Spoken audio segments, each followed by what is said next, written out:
विद्यार्थियों नमस्कार, good morning. आज का जो हमारा चैप्टर है इंट्रोडक्शन टू कॉन्ट्रैक्ट एक्ट, उसमें अनुबंध अधिनियम का जो कुछ पार्ट रह गया था उस पार्ट को हम समझेंगे।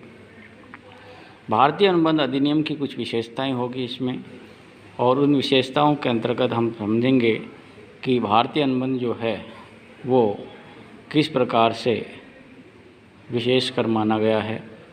भारतीय अनुबंध अधिनियम या संविदा अधिनियम, जिसको हम इसको संविदा के अधिनियम के नाम से भी जानते हैं, 1872 को संपूर्ण भारत में लागू हो गया और 1 सितंबर 1872 को इसको संसद के द्वारा पारित करके संपूर्ण भारत में लागू कर दिया गया। इस अधिनियम में प्रारंभ में 266 कुल धाराएं थी तथा 11 अध्याय थे। धीरे धीरे व्यावसायिक क्रियाओं के विस्तार के परिणाम के स्वरूप इन अनुबंधों में पृथक पृथक अधिनियम की आवश्यकता महसूस की गई, जिसके फलस्वरूप 1930 में माल विक्रय अधिनियम तथा 1930 में साझेदारी अनुबंध अधिनियम का अधिनियम पारित किया गया। वर्तमान में जो भारतीय अनुबंध अधिनियम है, इस अधिनियम की कुछ विषय वस्तु इस प्रकार से है। नंबर 1, अनुबंध के सामान्य सिद्धांत तथा अर्ध अनुबंध, ये जो है 1 से 75 तक की धाराओं में स्पष्ट किया गया है। नंबर 2 पे है हानि रक्षा तथा गारंटी अनुबंध। ये प्रावधान जो है वो धारा 124 से लेकर 147 तक परिभाषित किए गए हैं। इसके बाद तीसरे नंबर पे जो है वह निक्षेप तथा गिरवी संबंधी अनुबंध, ये वहाँ पर 148 से लेकर 161 की धाराओं में परिभाषित किए गए। चौथे नंबर पे जो है एजेंसी संबंधी प्रावधान, ये 182 से लेकर 238 तक की धाराओं में परिभाषित किया गया है। इनके बीच की जो धाराएं हैं वो दूसरे अनुबंधों में आलोपित हो गई या उसमें दूसरे अनुबंधों में उनको मर्ज कर दिया गया। अब हम पढ़ेंगे प्रकृति तथा विशेषताएं अनुबंध अधिनियम की। भारतीय अनुबंध अधिनियम की प्रकृति को स्पष्ट करने के लिए आगे कुछ निम्नलिखित परिभाषाएं या इस हैं उनके आधार पर समझ लिया। अब इसकी कुछ विशेषताएं हैं। पहली विशेषता अधिनियम का प्रवर्तन, यानी जो ये अधिनियम है 1 सितंबर 1872 को लागू किया गया और अस्तित्व में आया। दूसरी इसकी विशेषता है अधिनियम का विस्तार। 1 सितंबर 1872 को ये जो अधिनियम था संपूर्ण भारत में लागू हो गया है। इसके पश्चात तीसरे नंबर में पूर्ण एवं सर्वांगीण नहीं, ये अधिनियम जो है इसका कारण ये है कि इसको माना गया कि ये पूर्ण और सर्वांगीण नहीं है। सर्वांगीण का मतलब सभी जगह लागू नहीं है। इस अधिनियम में केवल अनुबंध के जो सामान्य सिद्धांत है और कुछ विशिष्ट अनुबंधों के बारे में व्याख्या की है। अन्य जो अधिनियम है जिनमें विनिमय साध्य विलेख है, बीमा है, साझेदारी अनुबंध अधिनियम, माल विक्रय अधिनियम है, संपत्ति हस्तांतरण अधिनियम है आदि, इन अनुबंधों के संबंध में कोई व्यवस्था नहीं की थी, इसलिए पूर्ण हम इसको सर्वांगीण नहीं माना। 5वां, अनुबंधों से उत्पन्न दायित्वों की व्याख्या। अनुबंध अधिनियम की प्रमुख विशेषता ये भी है कि ये जो अधिनियम है उन दायित्वों का संनियम है जो अनुबंधों के परिणाम स्वरूप उत्पन्न होते हैं। जो दायित्व अनुबंध के कारण उत्पन्न नहीं होते, ये उनके संबंध में कोई व्याख्या नहीं करता। जैसे न्यायालय के कोई आदेश हैं, इसके संबंध में कोई व्याख्या नहीं है। अपराधपूर्ण कोई कार्य हैं, उनके संबंध में कोई व्याख्या नहीं है। प्रन्यास यानी ट्रस्टी के संबंध में भी इसमें कोई व्याख्या नहीं है। इसके बाद में पति पत्नी के जो आपसी संबंध है उनके संबंध में इसमें कोई व्याख्या नहीं कही गई है।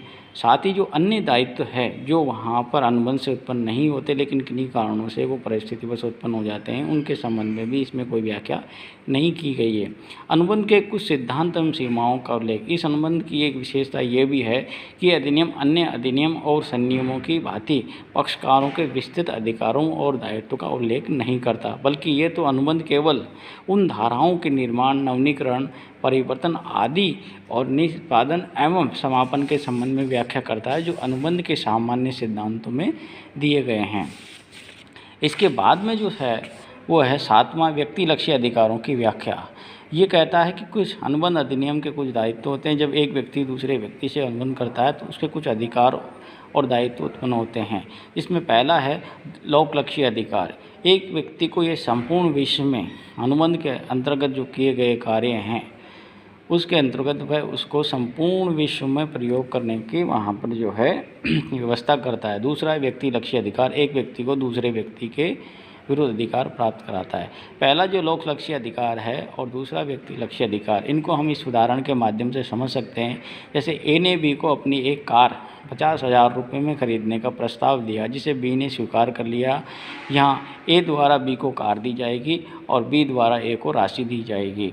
अब यहाँ पर जब ये अनुबंध पूरा होगा तो ए को बी से कार के बदले में राशि प्राप्त करने का अधिकार है।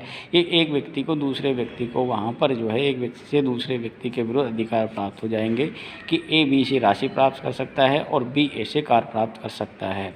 दूसरा जो है लोक लक्ष्य अधिकार, जब बी वहाँ पर ए से कार खरीद लेगा और राशि चुका देगा, अनुबंध पूरा हो जाएगा, तो वह संपूर्ण विश्व में स्वतंत्रता पूर्वक जो कार खरीदी है उसको बिना किसी ऐसी परिस्थिति है जिससे वहाँ पर कानून का उल्लंघन हो या कोई वहाँ पर लोक अहित हो, ऐसे काम नहीं करेगा। बाकी वह उसको प्रयोग में ले सकता है।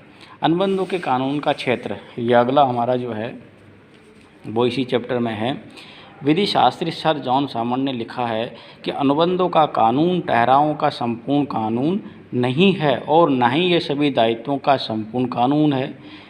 ये कारण इसलिए है केवल ये उन ठहरावों का कानून है जो दायित्व उत्पन्न करते हैं, और जिन अनुबंधों से कोई दायित्व उत्पन्न नहीं होते ये उनके संबंध में कोई व्याख्या नहीं करता है। इसका कथन ये है, इसको दोनों को अपन दो पार्टों में डिवाइड करेंगे और फिर आसानी से इसका अध्ययन कर सकते हैं। पहला है अनुबंधों का कानून ठहरावों का संपूर्ण कानून नहीं है, और दूसरा है अनुबंधों का कानून दायित्व कानून भी नहीं है।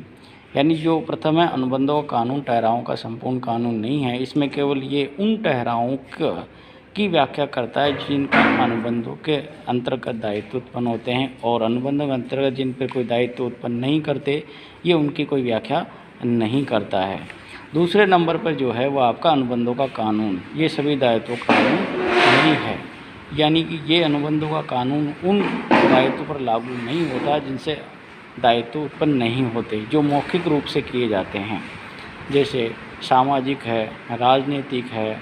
इसके अलावा कुछ ऐसे ठहराव होते हैं जैसे घूमने जाना, खाना खाने बुलाना, ये डेली ऐसी प्रकृति के होते हैं जिनसे कोई भी वहाँ पर किसी भी पक्षकार का दायित्व उत्पन्न नहीं होता। ये पूरे हो भी जाते हैं और नहीं भी होते, इनसे किसी दायित्व उत्पन्न नहीं होते। लेकिन जिन अनुबंधों से दोनों पक्षकारों के दायित्व उत्पन्न होते हैं वहाँ पर ये कानून लागू होते हैं, और जहाँ पर पक्षकारों के दायित्व उत्पन्न नहीं होते वहाँ पर ये कानून लागू नहीं होता है। अगले चैप्टर में हम पढ़ेंगे बाद में।